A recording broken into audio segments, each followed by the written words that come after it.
Pledge? I pledge allegiance to the flag of the United States of America and to the republic for which it stands, one nation, under God, indivisible, with liberty and justice for all. Okay, I'm going to call the 2022 reorg meeting in order. And the first order of business are nominations for our board presidency. Okay. All right. All in favor? All right. I'm going to pass out the oath of office and the code of ethics. And at this time, I hand it over to you, Jeff. And we need to do a nomination for vice president while I hand it out. Okay. So thank you, everybody. I am honored and privileged to take this position, and hopefully I do as well. It's not on. Am I allowed to? Or no? We're good? Okay. Again, I am honored and it's a privilege to be able to take the presidency and hopefully continue to do the same work that we did for the last several years with our last group. So as far as nominations for vice president, do we hear any nominations?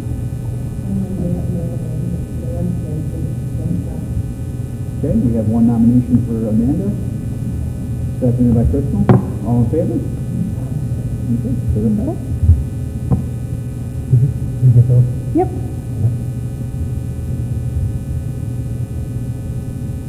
Are we going to move right into the reorganizational part right now, or do you make that motion?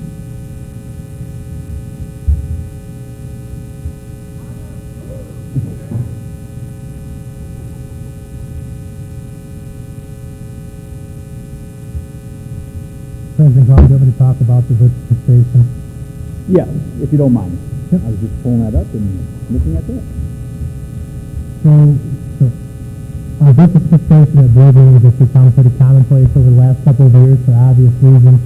In the last 2 months, there's been a regulation law passed by the governor. You may have heard about that. In order for us to conduct board meetings virtually, there's actually 2 different things that can happen. We can use the old process by which every single location had to be open to the public and had to be listed on our agenda. But the governor signed into law the ability for us to have board meetings virtually without allowing the public in for emergency purposes only. The idea is for some reason, maybe they turned down with COVID or some other sickness, we should participate as long as there was a quorum in the public area. Then we're supposed to create results in a private area without being open to the public. So there's that resolution is 2 separate things that you'll see that we need to do it prior to COVID even happening. We only do based on the law passed by the governor and approved by CSD law as well. So there's those 2 items there. Being on the next year, we don't really have a public hearing about that. So this time we'll open it up to any public comment or any comments by the board members. But again, we have to have the public hearing on that matter first before you can take action on it.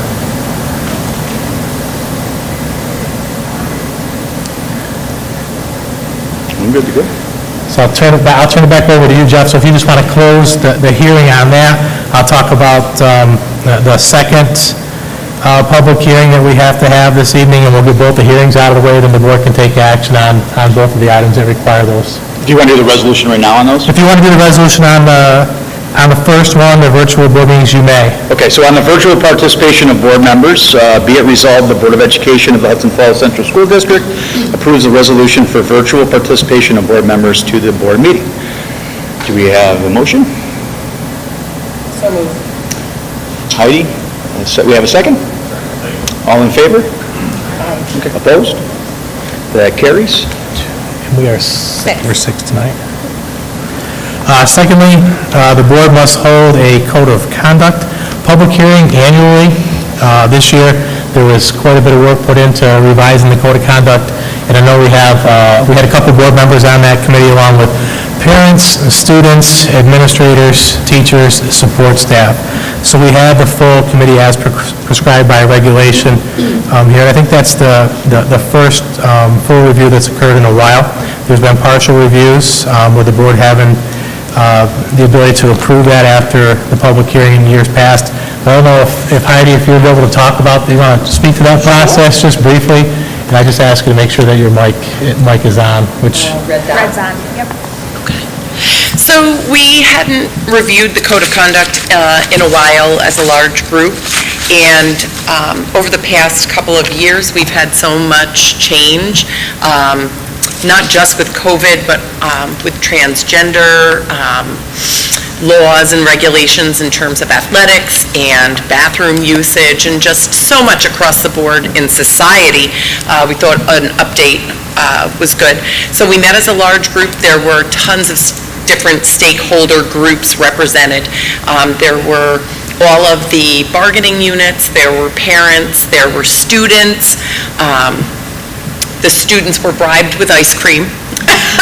And there were community members. And so what we did was we took our code of conduct, we compared them with other local codes of conduct, and we came together and kind of hashed out what we wanted to see in terms of changes, and then our district office took that feedback and made the changes, and so now it's just open for viewing and feedback on a larger scale. so I'll just say that the public hearing is now open on that. Anybody from, I know we have limited public participation here tonight, folks in attendance, but any public comment on that? Open it, or any board comment on that? Just one quick thing. So we had, and so the idea is that we're approving this code of conduct, which is goes over the whole district, and then you had kind of mentioned that then we would have the individual buildings would have their handbooks as well. Are those scheduled for review at all, or? Yeah, so you're absolutely correct. The code of conduct, there's one code of conduct for the school district. I've talked with the administrators about being intentional with the language, and a couple of them are sitting out there in the audience tonight, not to put them on the spot, but intentional with the words we use. But yes, the intent is, once this is approved, they will construct those handbooks, either by building or by grade bands. We haven't had that conversation yet. That conversation will follow after this, but there will be a handbook available for each student at the beginning of the school year and prior to that. Worth noting is that the board presides over the code of conduct and approves the code of conduct. They do not approve individual building handbooks. Those are like procedural manuals. This is more like a policy document. Not to say that the board can't ask to review those and provide feedback on those once they're written, but the administrators know they've got some work to do to get those handbooks ready, so that's absolutely true. The other piece, before we close the public hearing, is just mention that this document has been council reviewed by Mr. Pelchowitz, and he did say he saw no reason for anything legally that needed to be changed, added, or edited in any sense. So he did take a look at it for us as well. Hearing none, we can close that public hearing, and then President Gall, if you want to move forward with the action item. Do we do a resolution on that one now, Dan, or just? Yep, you can do it right there. So you heard the code of conduct. Be it resolved, the Board of Education of Hudson Falls Central School District approves the code of conduct as presented. Do we have a motion? So moved. So moved by Crystal. We have a second. Second. Second by Heidi. All in favor? Aye. Opposed? That carries. Mike's trying down here. He's got to get a little bit louder. It's got to get louder. Oh, I know that's the case. Okay, so we move into appointments of officers. Do you want to go through the entire thing on this, Dan, or just? That's up to you. I think in the past that you guys have approved them as one group. Just as consent. Certainly, if there's any questions, I'm happy to answer them, or Kelly, or Kevin, or Mike, depending on which of those appointments you're looking at. So if there's specific questions, we can go through them, those individuals. Otherwise, in the past, you have approved them as one group. Okay, so reviewing the minutes on the appointments of officers, does anybody have any questions pertaining to that?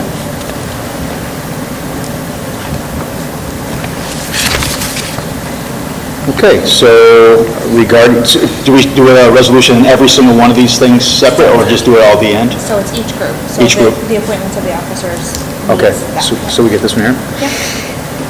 Okay, so you heard the recommendations. The following appointments and designations for the 22-23 school year were approved by the board consent. Do we hear a motion? Motion by Mike, seconded by Second. Crystal. All in favor? Aye. Okay. Opposed? That carries.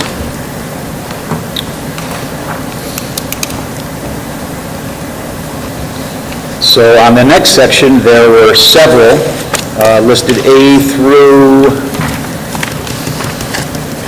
nearly Z, X. Does anybody have any questions pertaining to the following A through X? Okay, so based on the following A through X, or A through W, do we have a motion to approve? So moved. So moved by Crystal, seconded by Mike. All in favor? Aye. Okay, opposed? Okay, that carries. So designations, in item 6, the Glens Falls National Bank and Trust Company. Anything, Mike, Kevin, anything regarding speaking about that, or just approving the bank that we use? Okay. Very happy with them. Okay, perfect. So that's what we like to hear. Do we, resolution on that one too? No, No, these ones are okay. just basically Okay. giving notice of time, please, procedure for following special board meetings. Okay, so number 7, time, day, and place in board meetings. The monthly meetings are scheduled on the second Tuesday of July through June at 7 p.m. at the high school. Any questions pertaining to that? Or any changes or concerns? Okay, moving forward.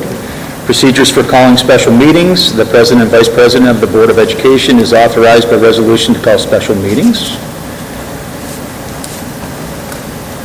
Any questions, concerns?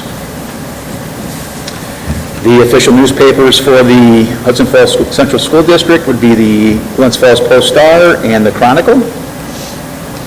Any questions, concerns? And item 10, authorization, there's A through N, or A through M. Any questions, concerns? So based on the items issued in that section, do we have a motion to approve that? So Vince, okay. Seconded, anybody second? Second. Second by Crystal, all in favor? Aye. Opposed? That carries. We officially have both new board members in the minutes, so Yes. congratulations to both of you and welcome. Yes. Okay, so annual approval of plans, the emergency response plan. Do you want to talk about that at all, Dan, like these ones here? I just have a question. Are these the same plans that we approved last year, or are there any changes? And if there are changes in the future, could you just let us know by redlining? Because I'm like cross-eyed for reading through all of these. Yeah, Kevin, do you want to speak to that? Yeah,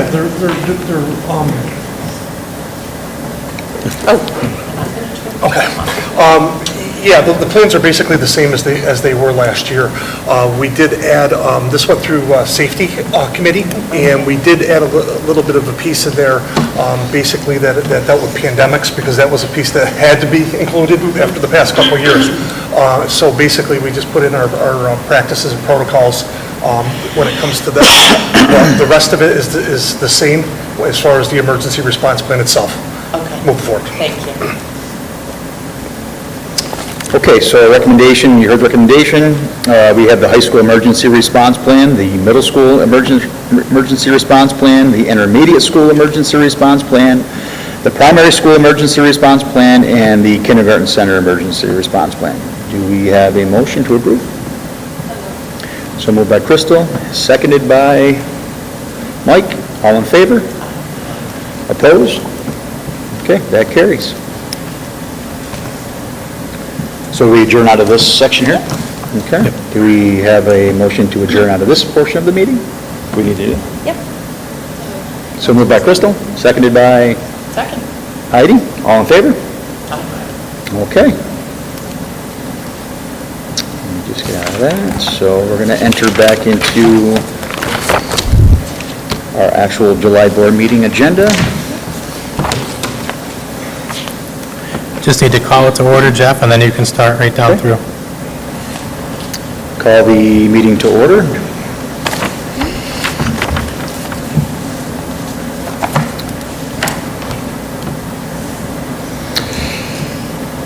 So approval of routine items, we have the minutes of the regular meeting of June 14th, 2022. And accept and order the file the minutes of the committee meeting on special education for 5/31, 6/1, 6/2, 6/3, 6/6, 6/7, 6/8, 6/9, 6/10, 6/13, 14, 15, 16, 6/21, 6/22, 6/23. And accept and order the file the minutes of the committee in preschool special education for 6/9, 6/23, 6/24, and July 7th of 2022. Do we have a motion to approve? So moved. Okay. Seconded by? Seconded by Crystal. All in favor? Okay, that's carried and moved. Okay, so anything else on that?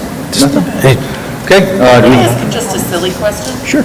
Since it's 7:05 today, how can we approve minutes for a meeting that has not occurred yet on 7/7 for the CPSC? That was what they gave me on their, Okay. on their sheet. Just being overly pedantic. So I think it makes sense to strike that date, Heidi. Good catch, good catch, McKenna. Heidi. That's a good catch. So we'll strike 7/7 on that? Correct. Okay. Kelly will follow up with them. Okay. That opens it up for public comment. Anybody have any public comments? I do. I just want to welcome Vince. Thank you very much for your time. And Mike, same thing to you. I appreciate that. I think everybody here is hoping to continue with the good work and goals and vision that we've carried on for the last few years. And super exciting to see some new faces on here. And let's move forward. Thank you very much. Okay, President's report. I don't have anything. Okay, let's move on to the committees. The committee list, you should have that sheet of paper in front of us here. I know in past, we've allowed, well, Ben has suggested, and past, Mr. Deeman has suggested that you take a look at this. There's some openings regarding Matt with athletics, personnel, and transportation. And not myself, because I'm on every one of these, so that's lucky me. So at this point in time, if you have a suggestion where you would like to do that, we have time to put that in effect, right, Dan? Like, it's not. Yep, so we've got some time. What I would suggest is that we maybe ask our new people if they have any that they're really, really interested in at this point, and then we ask our current people that are here this evening if they're looking to switch to a different committee or not. In the past, like Jeff had mentioned, the board president is an ex officio member of every single committee. So anywhere where his name is listed, we can replace it, but we can't have any more than 3 on this list plus Jeff, so that would be 4 on any one committee.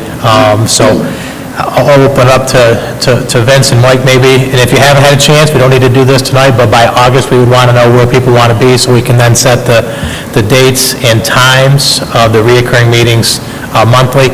There are some that meet every month, and there are some that meet less frequently.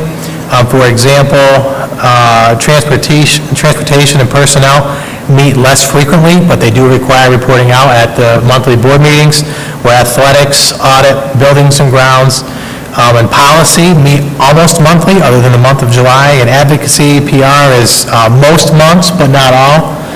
So just thinking about that, and we are open to adjusting the time of when those occur to meet the needs of board members. I will let you know that Mark Gallo has suggested that maybe buildings and grounds move off of 5 p.m. to a time during the day. He is available during the day, and he has been the chair. So he asked if it's possible, if folks that are on that committee, if they can be folks who are available during the day. That would be preferential for him. I had nobody contact me. I don't think Kelly had anybody contact her with people saying they wanted off of a committee. But so think about it, and again, if you want to have a discussion now, we can have a short one, but it's tough when we've got a few people who are out of town this month. So, I don't know, put you on the spot? Wherever you, okay. So maybe we wait till we have the full board in August. And Mike, did you have a specific one that? I was actually planning on affiliating with that list. Okay. Those three committees?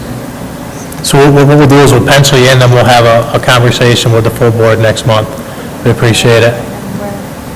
Just, sorry, will we continue to do, those we've kind of done historically, either in person or virtually? Is that something we want to do? Yeah, committee meetings can still be that way.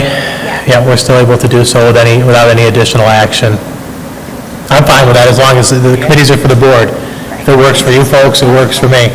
Yeah, because I know that I'm going to be kind of like stuck to the virtual things for some of the, if Mark wants to move to the like mornings or whatever, then I'll probably be Right, and I on can to always that. have a link added to all of them, so that's no trouble. All right. Perfect. More to come next month on that, but you all have the list. Take a look at it, and we'll come prepared next time to have a conversation.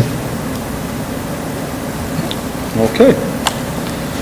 So, let me get back to where I was at here. So So we're not going to approve that, this, we won't approve committees. we're going to table that until next month. Okay. So we'll move forward to personnel. Obviously, Matt is our chair. Just reviewing that, I didn't have any questions. Is there anything that you wanted to add to that, Mr. Ward? Yep, so I prepared knowing that we were going to have some turnover, and obviously Mr. LePan's term had ended. So you've got some folks who are moving to new positions in their home districts. We've been able, as you can see, we've got several appointments where we're bringing people on. The principals have done a great job, and all the department heads of hiring over the last couple of months to keep our team strong and trying to be ahead of the curve on hiring instead of behind the curve on hiring. So kudos to them. A couple of the resignations on there are folks who are moving from one level, like for the coaching, to a different level. That's what's happening there. You can see that noted.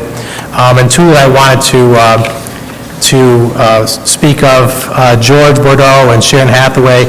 Those folks have given us 6 months to figure out how to replace them. They're telling us about their retirement, so congratulations to them, although we look forward to working with them for the next 6 months, but I like to always recognize those retirees for their service, and we'll do that again, obviously, as the date gets closer. Besides that, nothing out of the ordinary. I just have one question. It looks like we filled a couple of the special ed spots and a counseling spot I thought I saw last night, but now I can't find Yep. it. What are we still missing? Are we missing any spots to be filled? Yeah, we still have some special education teachers. We have a social work position that's still open that we've put out, again, reposted. So there's still some work to be done, for sure.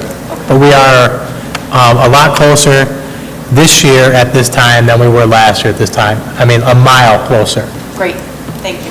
Yep.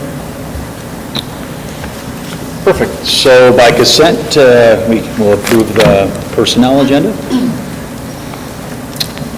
Okay. For athletics, the only thing that we really had on the agenda is a resolution to merge for the girls' hockey program that we have been talking about for the last few months now. And that approval is to establish the fall merger with South Glens Falls, Corinth, Glens Falls City School District, Queensbury, and Saratoga Springs. So I would make a recommendation to move forward with approving that. So if we don't have any questions pertaining to that, do we have a motion to approve? So moved by Crystal, seconded by Second. Mike. All in favor? Opposed? That carries. Anything else, Dan, that maybe athletics? Nothing else with athletics at this time. So we're going to move forward with building and grounds. And Mr. Gallo's not here? Yep, I can speak to that. Okay. So Kevin and I were both at that meeting. The nature of that meeting was to talk about an EPC, energy performance contract, schoolhouse construction, as the board members who were on for the last couple of updates, not the one last Friday, did see that I talked about that construction management firm, Schoolhouse Construction, brought forward the possibility by doing an EPC, we might be able to recapture some of the building project work that we were likely going to have to cut out of the project because of the escalation of costs and everything, making us go out for rebidding. So we had an early discussion on that. There's more information to be provided to us. Nothing for the board to do at this time other than be aware that we are trying to use creative ways to recapture some of that work that we've had to cut, and not all of it. And it also is going to depend a lot on the timing of when an EPC can be approved, what work can be included. But there's an audit being done right now by a firm that does EPCs at no cost to the district. We're waiting to get the results of that information back before we make any further decisions. One of our biggest concerns is that we don't wait so long on the rebidding of our project for this EPC, because we know we're going to need boilers. So some of these things, if we can't get an EPC, have to be done either way. So just be prepared for more information to be coming out to all of you folks to keep you informed as we approach that rebidding time. But we're in a slight hold pattern, not a long hold pattern. We want to give that firm just a little bit of time to give us some more information. Did I miss anything, Kevin? Okay. That was the one item we talked about. That was it. Before we move on to buildings and grounds, I just want to say, graduation, our grounds looked amazing. And I just want to give a hat tip to the buildings and grounds team. They do an amazing job and made me proud. Well said. Well said, I agree.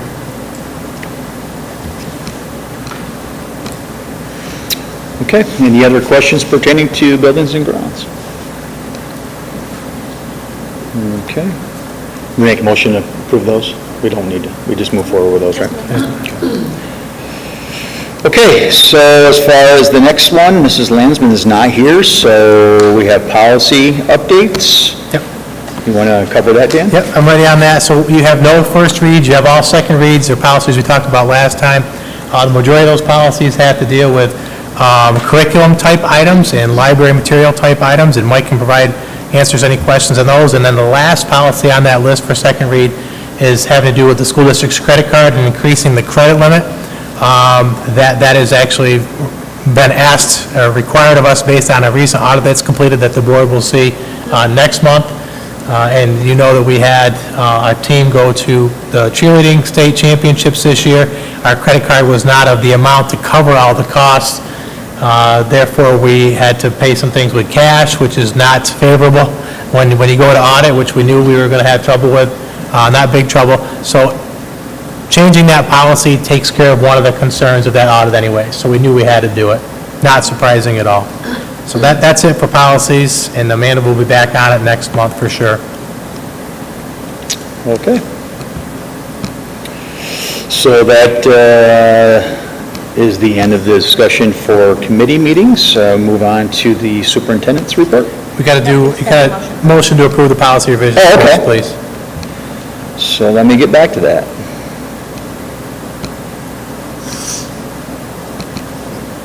So we're approving the second reads?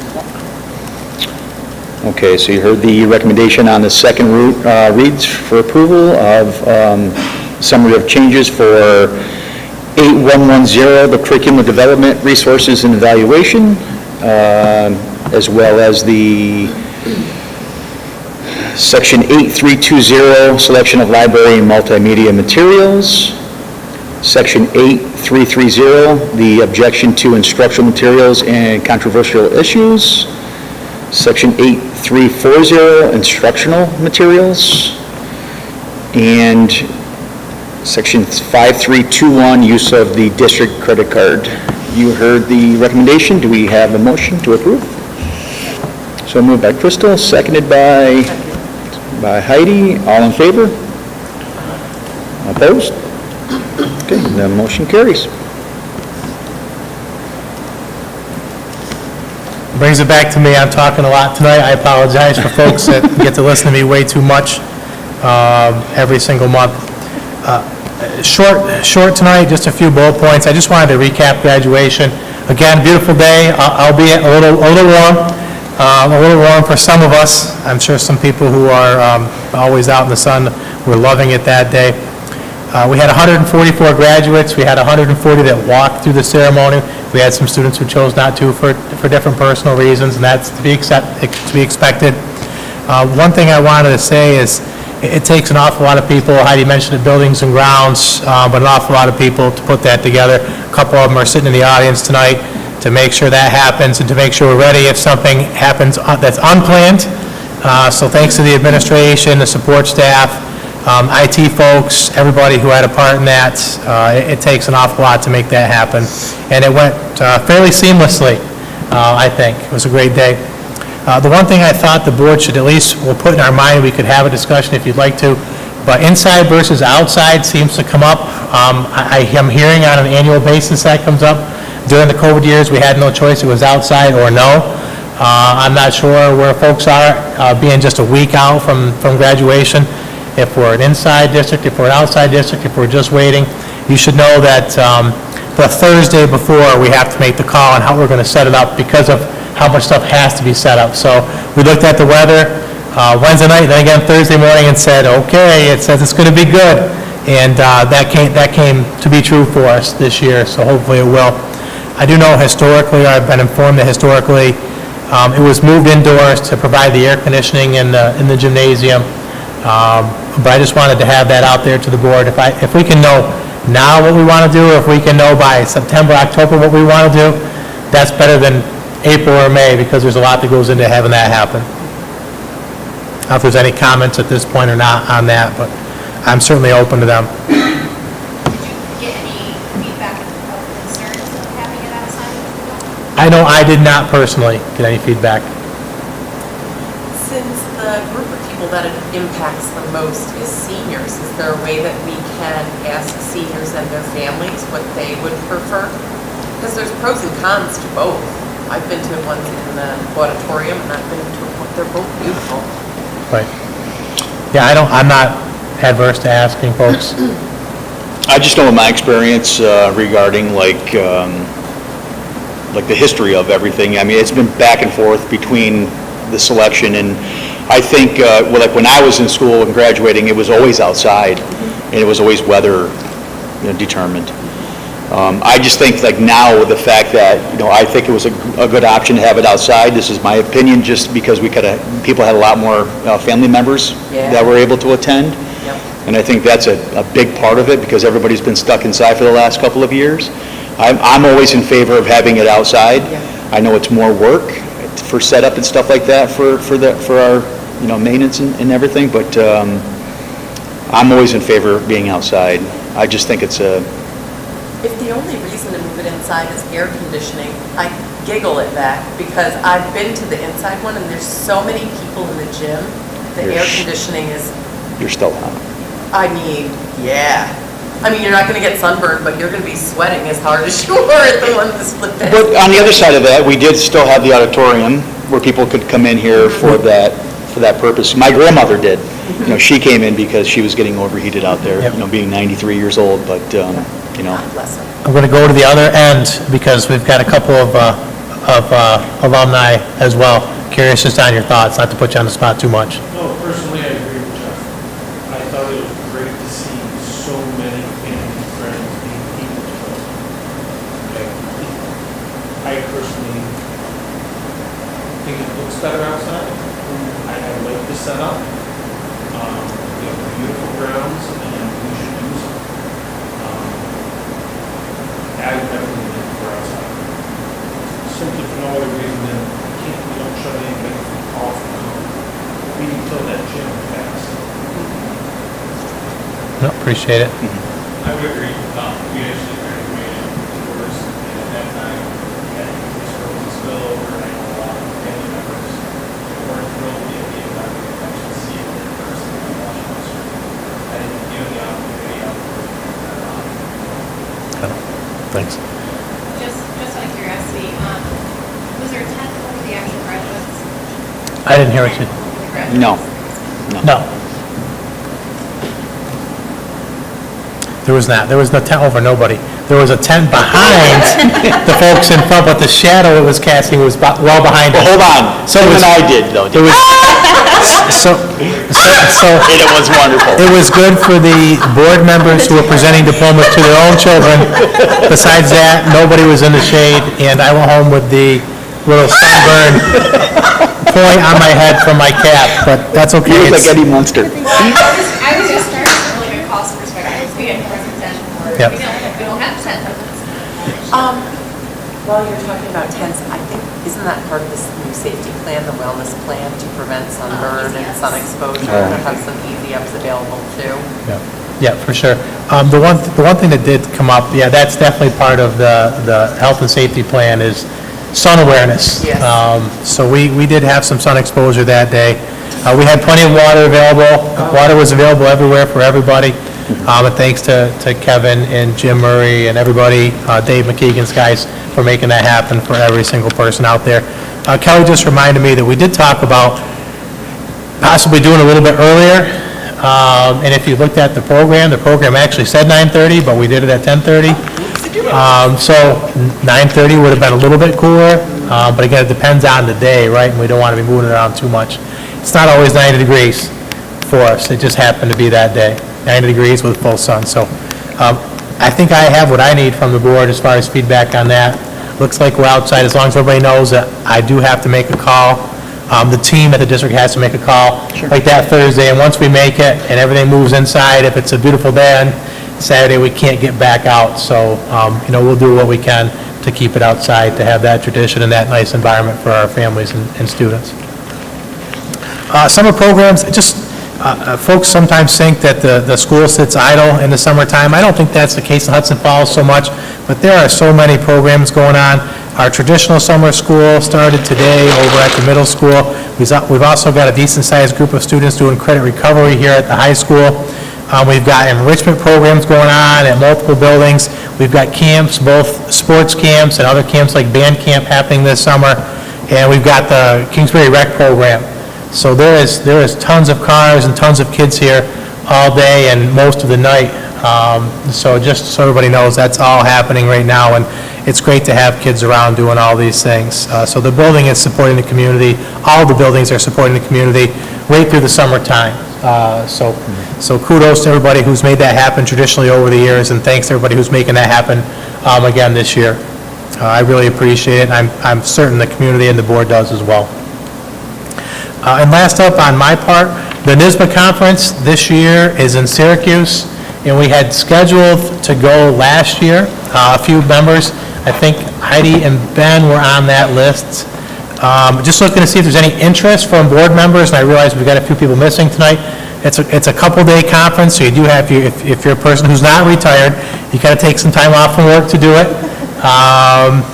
To go to, but I've been several times. I've been to New York City, I've been to Rochester, I've been to Buffalo. I've never been to it in Syracuse.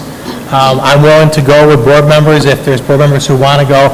It is an overnight. We need to know relatively soon if you're interested, because once that opens August 1st, the hotels and things fill up very quickly. So I'll have Kelly send something out, and I'm going to everybody, since we've got some people missing tonight, but I don't know what traditionally we've sent from here, if it's been a certain number of board members, and maybe Kelly knows the history, if it was open to as many who wanted to attend, or how it worked. Generally, I don't think we've ever had more than 2 or 3 go. Okay. Can I just ask a question? Yeah, absolutely. So I am always interested in stuff like this and happy to go, but if other people want to go or newer members want to go, is there an opportunity for me to participate in the advocacy part at the end if I don't go in person? Right, are they doing that Like it was virtual virtually? this year because it had to be virtual this year, but if... I think I saw something come out Super that... want to know if there's not a virtual option. Is there an agenda yet? I have not seen one yet with all the sessions listed out. I haven't. So we'll check on What are the that. dates of that? So I didn't write it down, but it's already in my calendar. Let's see if how fast Kelly is. That's usually like the 3rd week in October. Yeah, we'll have the dates for you in the next minute. Thank you. So if you're interested, I think what we'll do is Kelly and I will send something out to the full board tomorrow, just saying, hey, as discussed last night, here are the dates, here are the times, and here's the location, if you could let us know. Looks like we generally send, based on what Kevin had said, 2 or 3 board members. There's a cost associated with it, so we want to be responsible with that cost, but it's... October 27th, 28th, 29th. Thank you. And I think the voting piece is usually the last. It usually is. It's usually the last piece, it's the last session. I thought I saw something, Heidi, that said they were going to allow virtual participation this year, but that's just me remembering, so let me double check. Okay. Okay. Okay, between the two of us. All right, that's what I had. Ahead for August, we've got the board meeting August 9th. I haven't heard there's going to be any concern with quorum. Is anybody here gone on August 9th? So we'll send some, I'll ask Kelly to send something out again, just to make sure that August 9th works. I think we're going to be good, but we want to make sure we have enough folks to carry out our regular business with a quorum that evening as well. Now that's what I had. Okay. So we have nothing else to discuss. Do we have anything for executive session? Personnel matter, yep. Okay. We're going to come back into regular session after? So we don't expect, there's one item for executive session. There's no planned action on that item for after executive session. But normally we do come back in here to adjourn in front of our audience so that we have a complete meeting on the record for folks. So after we go through executive session, we'll come back into regular session in here to adjourn the meeting. We don't expect there to be any action happening for folks that are watching at home or the folks that are watching live. If you want to hang out, you can. I'm expecting it to be 10 minutes in executive session, not a really long one tonight. But again, no action to come afterwards. All right, so I hear a motion to end regular session. So moved by Crystal, seconded by Heidi. All in favor? Okay.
We don't need to make a motion to get out of executive, we already did. We already did it. Okay. Yep, so welcome back to regular session. Okay, so welcome back to regular session. We have no action to take as far as any votes after executive session. So do I hear a motion to conclude our meeting for this evening? So moved. Stole it from Tim. So moved by Crystal. I got Tim. Seconded by Tim. All in favor? Aye. Opposed? Same. That's at 8:11. Thanks, everybody. We'll see you on the 9th.